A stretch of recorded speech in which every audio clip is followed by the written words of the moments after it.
New ಚಂಡೀಗಢದಲ್ಲಿ Punjab Kings ಮತ್ತು RCB ತಂಡಗಳ ನಡುವೆ ನಡೆದಂತಹ ಐಪಿಎಲ್ ಸೀಸನ್ 18ರ ಕ್ವಾಲಿಫೈರ್ 1 ಪಂದ್ಯದಲ್ಲಿ ಆರ್‌ಸಿಬಿ ಪಂಜಾಬ್ ಕಿಂಗ್ಸ್ ಎದುರು 8 ವಿಕೆಟ್‌ಗಳ ಅಂತರದ ಒಂದು ಭರ್ಜರಿ ಗೆಲುವನ್ನು ಕಾಣುವುದರ ಮೂಲಕ ಇದೀಗ ಐಪಿಎಲ್ ಸೀಸನ್ 18ರ ಫೈನಲ್‌ಗೆ ಆರ್‌ಸಿಬಿ ಎಂಟ್ರಿ ಕೊಟ್ಟಿದೆ. ಹಾಗಾದರೆ ಆರ್‌ಸಿಬಿ ಮತ್ತು ಪಂಜಾಬ್ ಕಿಂಗ್ಸ್ ತಂಡಗಳ ನಡುವೆ ನಡೆದಂತಹ ಕ್ವಾಲಿಫೈರ್ ಪಂದ್ಯ ಹೇಗಿತ್ತು, ಹಾಗೆಯೇ ಆರ್‌ಸಿಬಿ ಈ ಪಂದ್ಯದಲ್ಲಿ ಯಾವೆಲ್ಲ ದಾಖಲೆಗಳನ್ನು ನಿರ್ಮಿಸಿತು ಎಂಬುದರ ಕಂಪ್ಲೀಟ್ ಡೀಟೇಲ್ಸ್ ಅನ್ನ ಈ ವಿಡಿಯೋದಲ್ಲಿ ನಾವು ನಿಮ್ಮ ಜೊತೆ ಶೇರ್ ಮಾಡಲಿದ್ದೇವೆ. ಈ ಸುದ್ದಿಯ ಡೀಟೇಲ್ಸ್ ಅನ್ನ ಕೊಡುವುದಕ್ಕಿಂತ ಮುಂಚೆ ನೀವು ಆರ್‌ಸಿಬಿ ತಂಡದ ಅಭಿಮಾನಿಗಳಾಗಿದ್ದಲ್ಲಿ ವಿಡಿಯೋಕ್ಕೊಂದು ಲೈಕ್ ಮಾಡಿ. ಹಾಗೆ ಆರ್‌ಸಿಬಿ ಐಪಿಎಲ್ ಸೀಸನ್ 18ರಲ್ಲಿ ಚಾಂಪಿಯನ್ ಆಗಿ ಹೊರಹೊಮ್ಮುತ್ತದೆ ಅಂತ ನಿಮಗೆ ಅನಿಸುತ್ತದೆಯೋ ಅಥವಾ ಇಲ್ಲವೋ ಎಂಬ ನಿಮ್ಮ ಅನಿಸಿಕೆಯನ್ನು ತಪ್ಪದೇ ಕಮೆಂಟ್ ಬಾಕ್ಸ್ ಅಲ್ಲಿ ತಿಳಿಸಿ. ಕೂಡ ನ್ಯೂ ಚಂಡೀಗಢದಲ್ಲಿ ಪಂಜಾಬ್ ಕಿಂಗ್ಸ್ ಮತ್ತು ಆರ್‌ಸಿಬಿ ತಂಡಗಳ ನಡುವೆ ನಡೆದಂತಹ ಐಪಿಎಲ್ ಸೀಸನ್ 18ರ ಕ್ವಾಲಿಫೈರ್ 1 ಪಂದ್ಯದಲ್ಲಿ ಟಾಸ್ ಅನ್ನು ಗೆದ್ದಂತ ಆರ್‌ಸಿಬಿ ಮೊದಲು ಫೀಲ್ಡಿಂಗ್ ಅನ್ನು ಆಯ್ಕೆ ಮಾಡಿಕೊಂಡಿತು. ಇನ್ನು ಟಾಸ್ ಸೋತು ಮೊದಲು ಬ್ಯಾಟಿಂಗ್ ಇಳಿದಂತ ಪಂಜಾಬ್ ಕಿಂಗ್ಸ್ ತಂಡ 14.1 ಓವರ್ನಲ್ಲಿ 101 ರನ್ಗಳಿಗೆ ಆಲ್ಔಟ್ ಆಯಿತು. ಪಂಜಾಬ್ ಕಿಂಗ್ಸ್ ತಂಡದ ಪರವಾಗಿ ಯಾವುದೇ ಒಬ್ಬ ಬ್ಯಾಟ್ಸ್ಮನ್ ಈ ಪಂದ್ಯದಲ್ಲಿ ಒಂದು ಉತ್ತಮವಾದ ಪ್ರದರ್ಶನವನ್ನೇ ತೋರಲಿಲ್ಲ.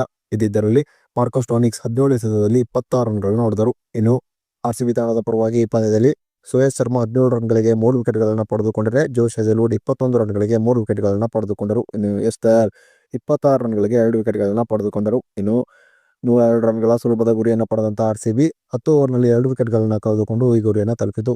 ಫಿಲ್ ಸಾಲ್ಟ್ ಈ ಪಂದ್ಯದಲ್ಲಿ ಅಜಯ್ 56 ರನ್ಗಳನ್ನು ಹೊಡೆದರೆ ಮಯಾಂಕ್ ಅಗರ್ವಾಲ್ 19 ರನ್ಗಳನ್ನು ಹೊಡೆದರು. ಇನ್ನು ರಜತ್ ಪಟಿದಾರ್ ಅಜಯ್ 15 ರನ್ಗಳನ್ನು ಹೊಡೆದರೆ ವಿರಾಟ್ ಕೊಹ್ಲಿ 12 ರನ್ಗಳನ್ನು ಹೊಡೆದರು. ಹೀಗೆ ಆರ್‌ಸಿಬಿ ಪಂಜಾಬ್ ಕಿಂಗ್ಸ್ ಎದುರು ಈ ಪಂದ್ಯದಲ್ಲಿ ಒಂದು ಭರ್ಜರಿಯಾದಂತಹ ಗೆಲುವನ್ನು ಕಾಣುವುದರ ಮೂಲಕ ಇದೀಗ ಐಪಿಎಲ್ ಸೀಸನ್ 18ರ ಫೈನಲ್ಗೆ ಎಂಟ್ರಿ ಕೊಟ್ಟಿದೆ. ಒಟ್ಟಾರೆಯಾಗಿ ಐಪಿಎಲ್‌ನಲ್ಲಿ ಆರ್‌ಸಿಬಿ 4 ಬಾರಿ ಫೈನಲ್ಗೆ ತಲುಪಿದಂತ ಸಾಧನೆಯನ್ನ ಮಾಡಿತು. ಇನ್ನು ಪಂಜಾಬ್ ಕಿಂಗ್ಸ್ ಎದುರು ಈ ಪಂದ್ಯದಲ್ಲಿ ಒಂದು ಭರ್ಜರಿಯಾದಂತಹ ಗೆಲುವನ್ನು ಕಾಣುವುದರ ಮೂಲಕ ಐಪಿಎಲ್‌ನ ಪ್ಲೇ ಆಫ್ ಇತಿಹಾಸದಲ್ಲಿ ಅತಿ ದೊಡ್ಡ ಗೆಲುವನ್ನು ಕಂಡಂತ ಸಾಧನೆಯನ್ನು ಕೂಡ ಆರ್‌ಸಿಬಿ ಮಾಡಿತು ಅಂತಾನೆ ಹೇಳಬಹುದಾಗಿದೆ. ಇನ್ನು ಪಂಜಾಬ್ ಕಿಂಗ್ಸ್ ಎದುರು ಆರ್‌ಸಿಬಿ ತೋರಿದಂತ ಒಂದು ಭರ್ಜರಿ ಪ್ರದರ್ಶನದ ಬಗ್ಗೆ ನಿಮ್ಮ ಅನಿಸಿಕೆ ಅಭಿಪ್ರಾಯವನ್ನ ತಪ್ಪದೇ ಕಮೆಂಟ್ ಬಾಕ್ಸ್ ಅಲ್ಲಿ ತಿಳಿಸಿ.